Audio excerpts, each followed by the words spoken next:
संक्षिप्त बाइबल अध्ययन में एक बार फिर से मैं आपका हार्दिक स्वागत करता हूँ। आज हम उत्पत्ति की पुस्तक 26 अध्याय पद 1 से लेकर 6 पर हम ध्यान करेंगे। उत्पत्ति की पुस्तक 1 और 6 हमें एक ऐसे समय की ओर ले जाता है जब इसहाक अपने जीवन काल में एक बहुत बड़े अकाल का सामना करता है। मेरे प्रियो, तो ये जो परिस्थिति है हमें सिखाती है कि कठिन समय में हम क्या निर्णय लेते हैं और साथ ही अपने परमेश्वर पर कितना हम भरोसा करते हैं। परिस्थिति कुछ भी क्यों ना हो, यहाँ पर जो मुख्य जो चीज़ जो विचार जो उभर करके आता है कि कठिन समय में परमेश्वर की आज्ञा का पालन ही आशीष का मार्ग होता है।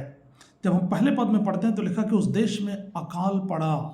यह उस पहले अकाल से अलग था जो अब्राहम के दिनों में पड़ा था। इसलिए इसहाक गरार को फलिस्तियों के राजा अबीमेलेक के पास गया। राइट, तो ये जो अकाल जो था अब्राहम के समय के अकाल ही जैसा था।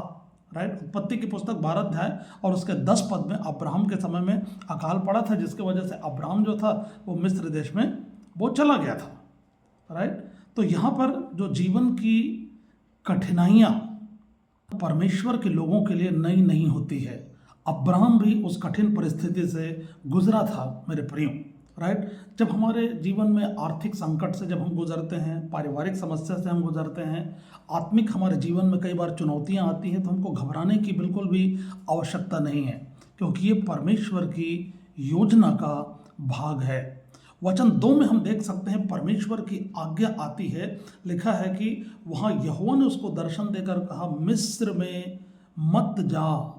देखा आपने, परमेश्वर का आदेश था, तो मिस्र को मत जा। क्योंकि हो सकता है कि इसहाक के मन में भी वो विचार चल रहा होगा कि जैसे मेरे पिता अब्राहम अकाल के समय में मिस्र देश में चला गया, मैं भी चला जाऊं। लेकिन परमेश्वर की आवाज़ आती है कि मिस्र को न जा। भजन संहिता 32 और 8 में लिखा है कि मैं तुझे शिक्षा दूंगा और मैं तुझे मार्ग बताऊंगा। राइट, तो जहाँ परमेश्वर अपने तरीके से जब समाधान ढूंढता है तो परमेश्वर उसे कहता है कि वहीं परमेश्वर अपना रास्ता अलग दिखाता है।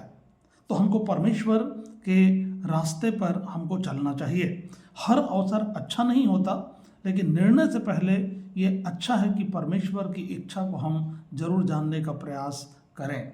पद और 3 और 4 में हम लोग देखते हैं यहाँ पर लिखा है, परमेश्वर कहता है कि तू इसी देश में रह और मैं तेरे संग रहूंगा, तुझे आशीष दूंगा और ये सब देश मैं तुझको और तेरे वंश को दूंगा। राइट, आज्ञाकारिता और प्रतिज्ञा दोनों साथ साथ नजर आती है।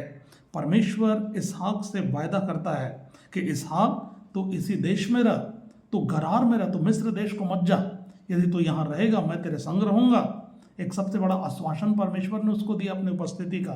साथ ही जब मैं तेरे संग रहूंगा तो मैं तुझको आशीष भी दूंगा, और तीसरी चीज, मैं तेरे वंश को बढ़ाऊंगा। मत्ती सुसमाचार 28 अध्याय और 20 पद में प्रभु यीशु मसीह स्वर्गारोहण से पहले अपने चेलों को एश्योरेंस देते हैं कि याद रखना कि जगत के अंत तक सदैव मैं तुम्हारे साथ हूँ। इब्रानी के पत्र 11:8 में लिखा है कि विश्वास से आज्ञा मानना चाहिए। परमेश्वर की आज्ञा के साथ उसकी प्रतिज्ञा भी जुड़ी होती है।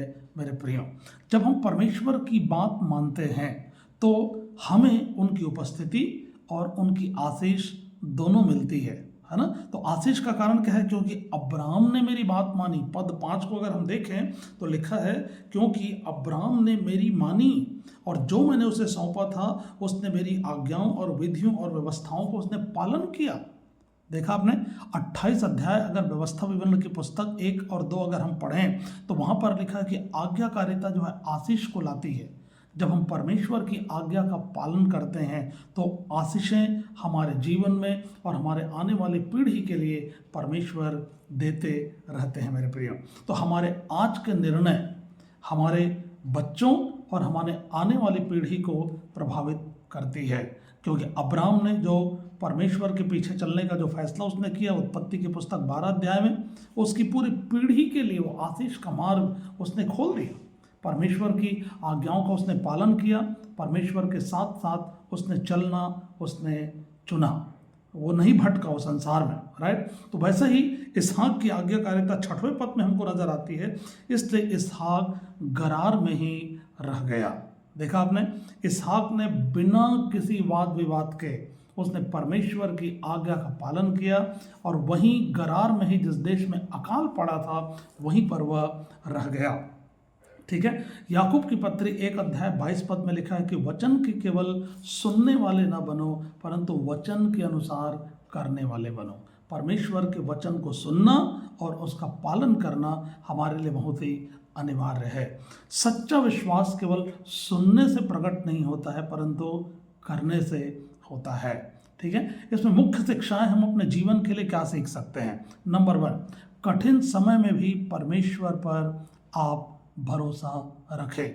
दूसरी चीज, हर निर्णय में परमेश्वर की इच्छा को आप प्राथमिकता दें। तीसरी चीज, आज्ञाकारिता परमेश्वर की आशीषों को आकर्षित करती है। चौथी चीज, आपकी निष्ठा आपके परिवार को प्रभावित करती है।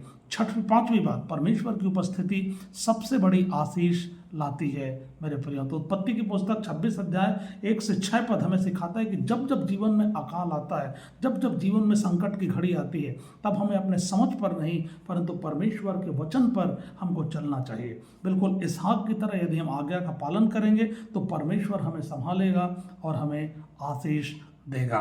चिंतन के कुछ प्रश्न मैं आपके सामने रखना चाहता हूँ। क्या हम कठिन समय में परमेश्वर की सुनते हैं या फिर अपने तरीके से हम चलने का चुनाव करते हैं? क्या मेरी आज्ञाकारिता मेरे परिवार के लिए आशीष बन रही है? राइट। क्या मैं परमेश्वर की उपस्थिति को सबसे बड़ी आशीष मानता हूँ? परमेश्वर आपको बुद्धि दे, समझ दे और ज्ञान दे, और इस वचन के अनुसार परमेश्वर की आज्ञा में चलें, और परमेश्वर निश्चित रूप से बड़ी आशीष को उसने आपके लिए और मेरे लिए रखा है। Bless you.